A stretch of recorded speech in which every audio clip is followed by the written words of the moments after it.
Boarding day is the one hectic day of the whole cruise, the single day that can start your vacation calm and smooth, or leave you frazzled and standing in a line for 2 hours before you've even seen the ocean.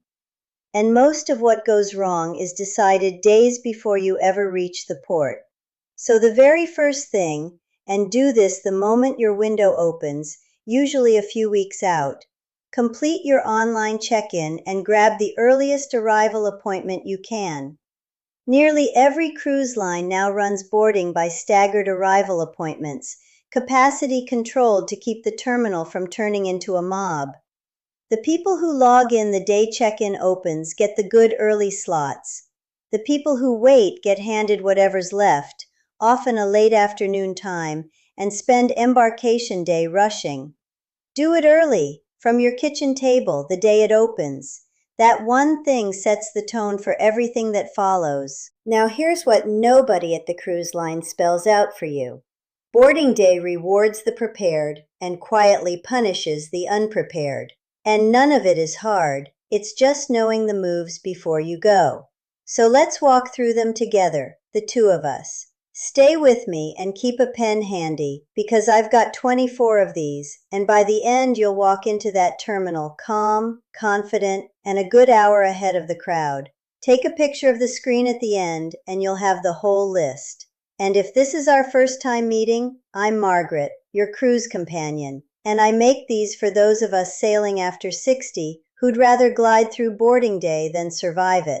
Let's keep going, because the next few save you a real headache. The second thing, finish every part of that online check-in before you leave home, not just the arrival time. Upload your passport photo. Take the security selfie it asks for. Fill in the health questionnaire, and put your credit card on file for your onboard account. Do all of it in advance and you breeze through the pier. Leave it for the terminal and you're the person holding up the line, squinting at your phone while 100 people wait behind you. Every line lets you do this days ahead now. Take the 10 quiet minutes at home. Third, and this one saves you actual money in a way most seniors miss. The moment you arrive at the port, put your phone in airplane mode or turn off your cellular data right there in the parking lot. Because the second that ship pulls away from land, your phone hunts for a signal and latches onto the ship's satellite roaming. And those charges are eye-watering. I've heard of people coming home to a phone bill bigger than an excursion. Airplane mode at the port. Then you use the ship's Wi-Fi if you've bought it, and nothing else. Do it before you board, and you never think about it again. Fourth, have your documents in your hand, not buried in a bag, as you walk up to the terminal. Your passport, your boarding pass printed on paper and saved on your phone both, and any forms your particular sailing requires. The check-in agent wants to see them in about 10 seconds, and fumbling through a suitcase on the sidewalk while the line builds behind you is exactly the stress we're avoiding. Documents in a folder or a pocket, ready to show. In, checked, aboard. Fifth, and this is the big one for anyone with any mobility concern at all, so please hear me. If the long terminal walk and the gangway are hard on you, arrange wheelchair assistance in advance. Call the cruise line about 30 days before you sail and tell them. That assistance is available right at the terminal, from check-in all the way up the gangway onto the ship. And here's the part people don't realize. It usually comes with priority processing, so you're moved to the front and aboard faster, not slower. There is no shame in this whatsoever. The terminals are enormous, the walk is long, and using that help is simply smart. It's there for us. Use it. I'll be honest, it took me a while to make peace with this one myself. There's a stubborn part of us that wants to prove we can still manage it all on our own 2 feet. But I watched a proud gentleman push himself through one of those endless terminals on a hot afternoon, arrive at the gangway, gray in the face, and spend his first evening lying down instead of at dinner. That's not independence. That's just a hard start to a vacation. Asking for the chair isn't giving something up. It's making sure you have the energy for the parts that matter. Sixth, and it goes hand in hand, guests who need assistance or who use a walker or a scooter are very often offered priority or early boarding if you just ask at the pier. So don't stand quietly in the general crush. Find a cruise representative when you arrive, tell them what you need, and let them look after you. That's their job, and they do it gladly. Seventh, when you reach the curb, hand your big check bags to the porters right there and let them go. Don't drag them through check-in and security. The porters take them, and they'll be delivered to your cabin door later that afternoon. $1 or $2 per bag is the customary thank you, and it's money well spent to walk into that terminal with nothing but your day bag.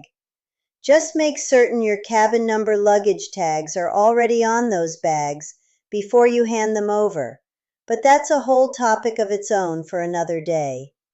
Eighth, don't fight to be first up the gangway. I know the temptation, especially if you arrived early and eager, but the very first boarding group is a scrum, everyone pressed together, and it's honestly not worth it. Aim for the middle of your arrival window.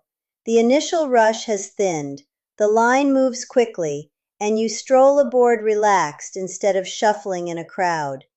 Boarding day is a marathon, not a foot race to the buffet. Ninth, and knowing this spares you a classic mistake. Your cabin will almost certainly not be ready when you first board.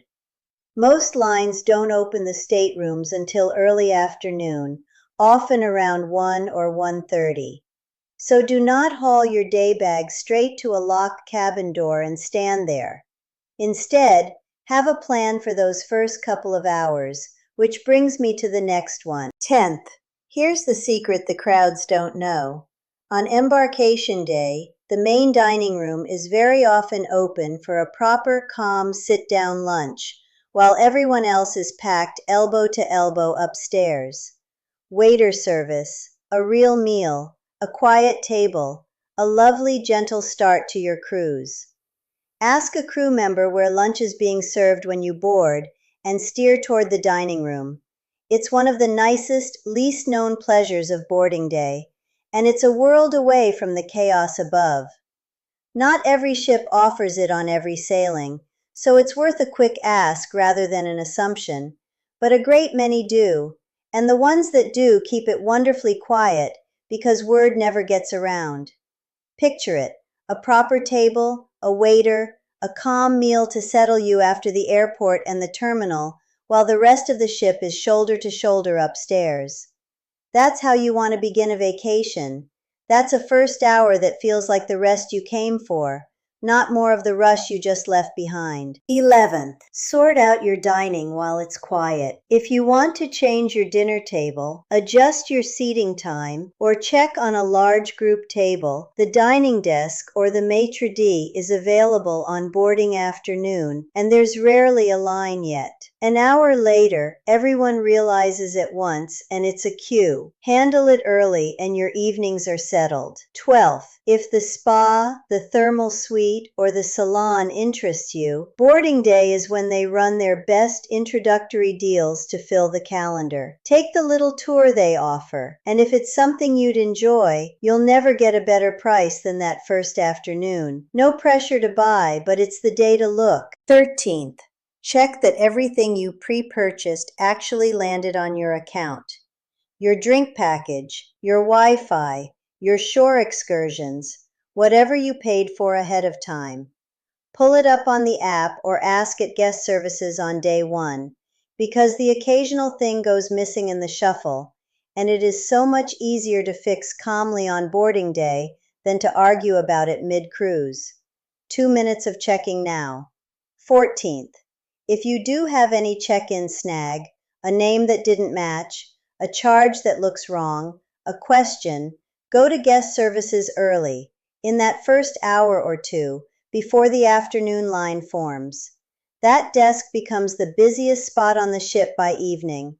Beat the rush and you're helped in minutes. 15th, download the cruise line's app before you sail and set it up, because most of them now have an onboard chat feature that works over the ship's own network. That means you and your travel companions can message each other to meet up, even without any cell service, which is a genuine blessing on a big ship when you get separated. Learn it on day 1. 16th. Before you ever get out of the car or the taxi, sort out your journey home in your mind. Take a photo of where you parked and the level and row. Note the shuttle details or the car service number, whatever gets you home in a week. In the excitement of boarding, you won't remember, and a photo on your phone will. Future you, tired and disembarking, will be grateful. 17th. Pack your boarding day bag with intention, because it's a particular sort of day. Your medications, of course, always on you. A light layer or a cardigan, because terminals are frigidly air-conditioned and the top decks can be blazing. Sunglasses, a little sunscreen for that sail away, and a small bottle of water for the wait. It's a long day of standing and moving, so carry what makes it comfortable. 18th. And this is timely, because we're sailing in August of 2026. This is the peak of Atlantic hurricane season. Now don't let that frighten you. Cruise ships handle it beautifully, and the captains route right around storms. But do go in with a flexible heart. Your itinerary may change, a port may be swapped, the ship may speed up or slow down to dodge weather. When that happens, the captain is keeping you safe, not spoiling your trip.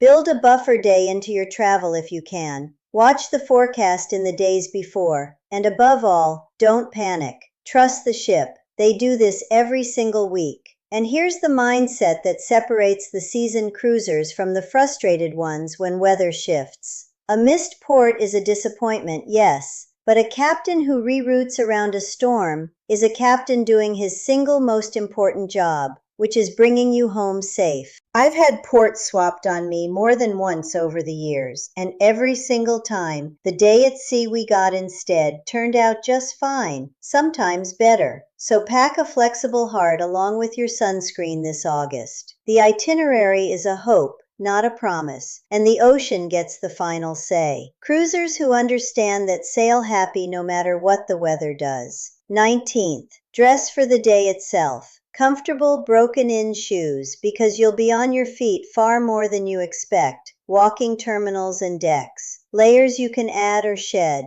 Leave the fussy outfit for dinner. Boarding day is a day for easy, comfortable clothes and shoes you could walk a mile in, because you very nearly will. 20th.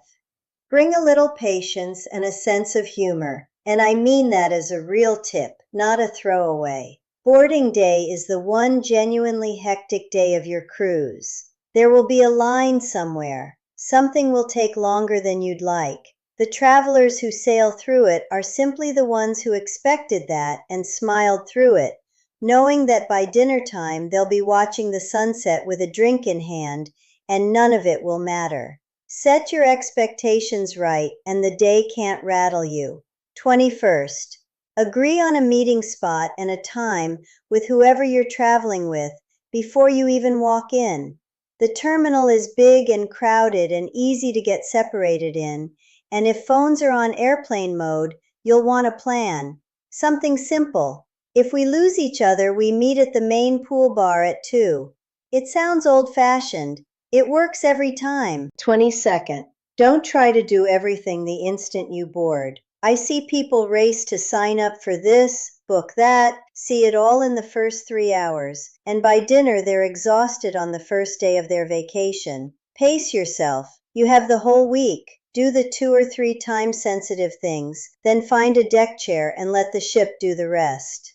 23rd. Do make time for the sail away, that moment the ship pulls out and the land slips behind you. It's one of the great quiet joys of cruising, and the busy people always miss it. Find a spot at the rail, feel the engines, and let it sink in that the vacation has truly begun. It costs nothing, and it's one of the best moments of the whole week. And the 24th, the one that ties it all together. The moment you step across that gangway, start relaxing. That's the whole point of everything else on this list. All the preparation, all the early check-in and the airplane mode and the porters. You do the smart things so that you can let go. The instant you're aboard, the work is done and the vacation is yours. Take a breath. You made it. So let me hand you the list. Clean. And here's your moment to take a picture of the screen. Complete online check-in early and grab the earliest arrival slot. Finish every part of check-in before you leave home. Airplane mode the second you reach the port. Documents in hand at the terminal. Arrange wheelchair assistance in advance if you need it. Ask about priority boarding. Hand your bags to the porters at the curb.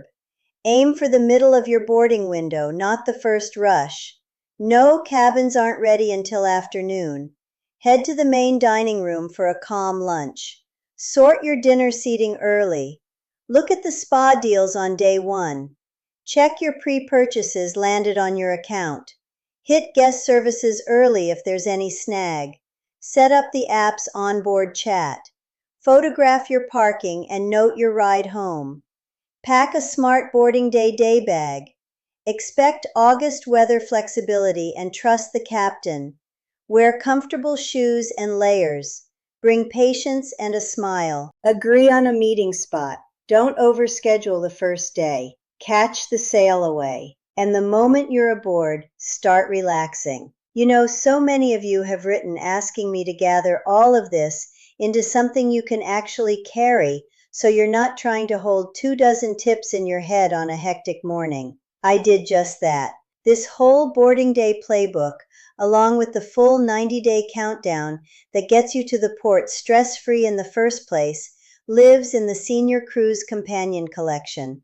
It's the written version of everything we just walked through, ready in your bag when you need it. The link is in the description, and there's a code on your screen for those of you watching on the television. It's there if it would help, and only if you want it. But hear me on this. Boarding day only feels overwhelming to the people who arrive without a plan. You now have the plan. Every hectic thing about that day becomes simple the moment you know the moves in advance. And you do. Walk in calm, walk in early, walk in prepared, and the one busy day of your cruise becomes the easy beginning of the best week of your year. I'm Margaret, your cruise companion. Safe travels to the pier, and I'll see you on the next one.